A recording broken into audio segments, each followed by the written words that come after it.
Welcome back to The Explainer. So, if you recall, our previous chapter left us staring at a broken compass. It left us with this deeply challenging question about how we forge a new one. But look, before we can just pivot and choose a new direction, we really have to acknowledge an uncomfortable truth. We first have to understand exactly why our collective capacity to see together has completely collapsed. So today, we're going fundamental. We are exploring the foundation beneath all other foundations. Okay, let's jump right in with a quote from the brilliant biologist E.O. Wilson, because honestly, it just perfectly nails the central paradox of our modern era. He said, "We are drowning in information while starving for wisdom." Think about that for a second. For pretty much all of human history, the main problem was that knowledge was scarce, right? So we built libraries, printing presses, and eventually the internet to democratize it. But here is the crazy paradox we're living in right now. An absolute sheer abundance of information hasn't produced clarity at all. Instead, it's generated this incredibly paralyzing confusion. To really wrap our heads around what this looks like in the real world, let's set a quiet, kind of intimate scene. Picture Boston, 3 a.m. Dr. Sarah Kim is sitting at her kitchen table, her face illuminated by the glow of her laptop. Upstairs, her 7-year-old daughter is running a fever. Sarah has 3 browser tabs open. She's looking at WebMD, a parenting forum where absolute strangers are aggressively debating whether pediatricians can even be trusted, and some outdated CDC page. Now here's the kicker.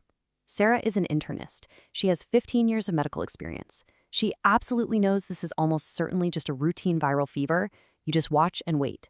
And yet, she literally can't stop scrolling. She's desperately searching for clarity, but the information just doesn't converge. It just splinters into these endless, terrifying possibilities. She finally just slams the laptop shut, totally exhausted. And she does this not because she found understanding, but because she just gave up on the internet providing it. But man, this forces us to ask a truly terrifying question, doesn't it? If this kind of paralysis can happen to an experienced physician, someone literally trained to evaluate medical evidence, what on earth happens to everyone else? Sarah's inability to find coherence, that isn't a personal failing, not at all. It's a massive, glaring symptom of a systemic breakdown. So the absolutely crucial thing we need to do right now is understand exactly what has broken down, and the word for that is sense-making. Sense-making is simply the process by which individuals and groups interpret reality, distinguish the signal from the noise, and arrive at enough of a shared reality to actually act together.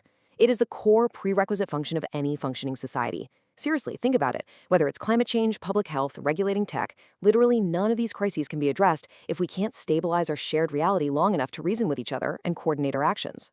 Let's break down how this sense-making thing actually works at the individual level. It's basically 4 steps. First up, perception. That's just what you notice. Second is interpretation, what you think it means. Third, integration, how you update your worldview based on that. And finally, action, what you actually do next. Imagine a friend cancels dinner with a super short text that just says, "Sorry, can't." One person perceives it and interprets it as, "Oh, they're just exhausted." Another person reads the exact same text and interprets it as rejection. A third sees passive aggression. The underlying facts are identical, but the meaning completely diverges. Sense-making is what happens in that gap between the message itself and the story we decide it means. Which brings us to the architecture of confusion and how this sheer abundance of information broke our environment. We just looked at the individual level, but let's zoom out to the macro level to see why this is happening to all of us simultaneously. You see, the systems that were initially built to democratize information, they completely rewired our environment. This is the attention economy. These digital platforms treat your human awareness as a scarce resource that needs to be captured and monetized. They are fiercely competing for your eyeball time. Think about a content creator posting 2 videos.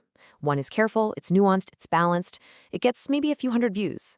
The second video is angry, absolute, accusatory, and boom, it explodes with millions of views. The platform's algorithm structurally rewards and amplifies content that triggers outrage and fear over accuracy. And the creator, they learn this instantly. Not necessarily because they're malicious, but just purely from the feedback loop. And living in this environment naturally forces us into 2 very distinct architectures of confusion. An epistemic bubble is basically a failure of exposure. Opposing views are just totally filtered out by algorithms and your own habits. You literally just don't see them. But an echo chamber, that's a failure of trust.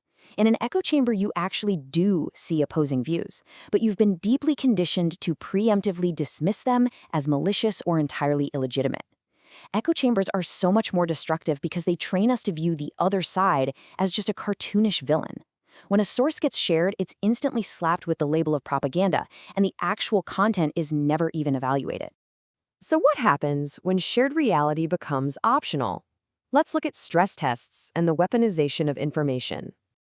What exactly happens when this already fragile, fractured environment gets hit by a massive global crisis? Well, let's look at the COVID-19 pandemic as the ultimate global stress test.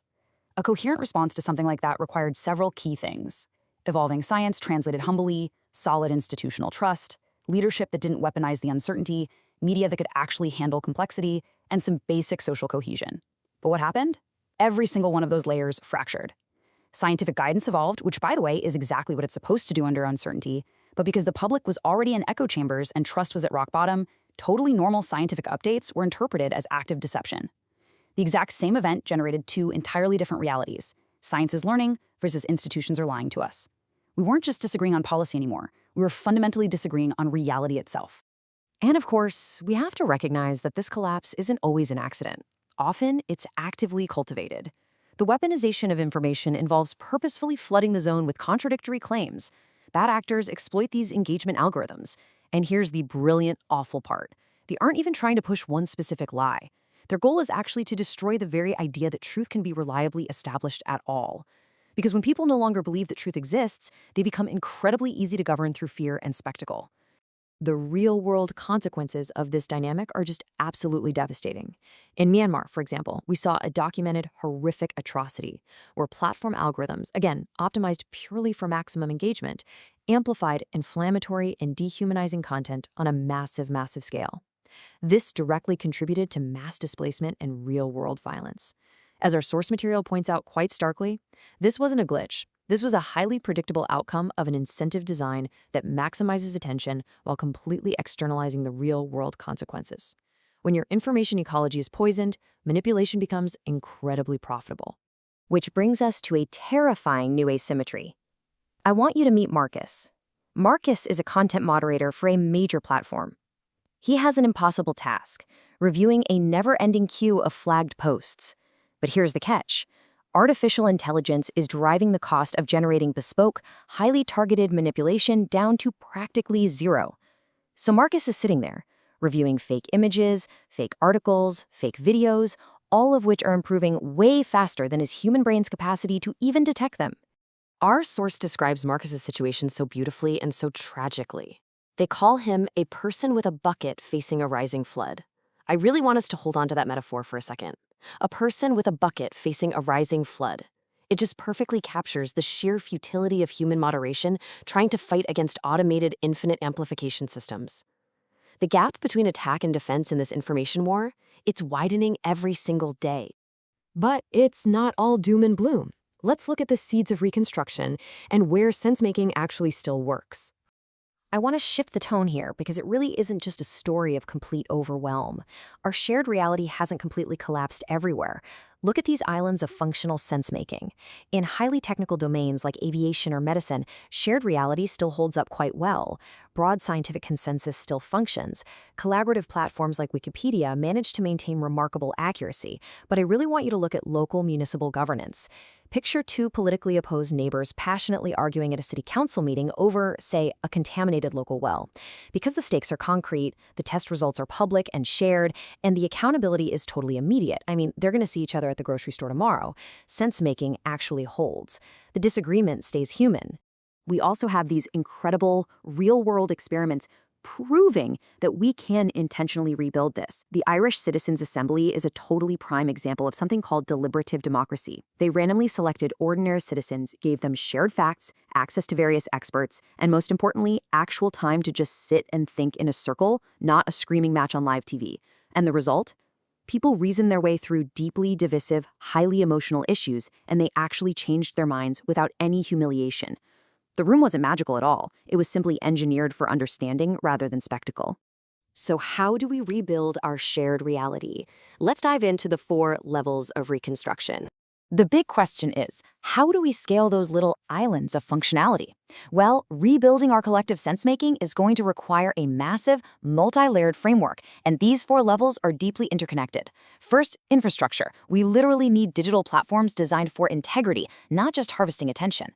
Second, institutions. Journalism and science absolutely must rebuild trust, largely by communicating uncertainty with a lot more humility. Third, culture.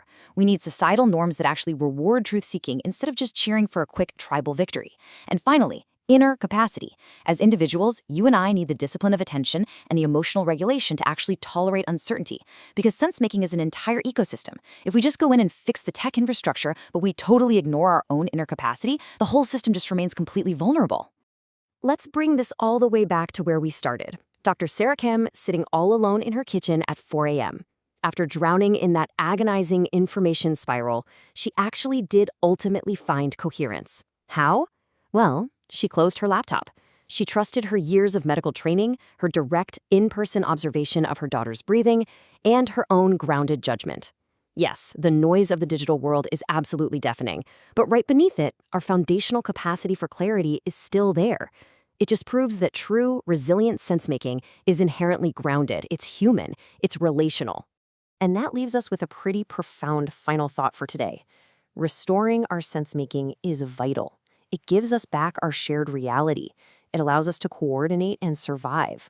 Facts provide the map, but what provides the compass? Even when we can finally agree on what is objectively true, we are still left facing this massive meaning crisis. How do we actually agree on what matters? Well, that is exactly what we are going to explore in our next explainer. Thanks so much for joining me, and I'll see you then.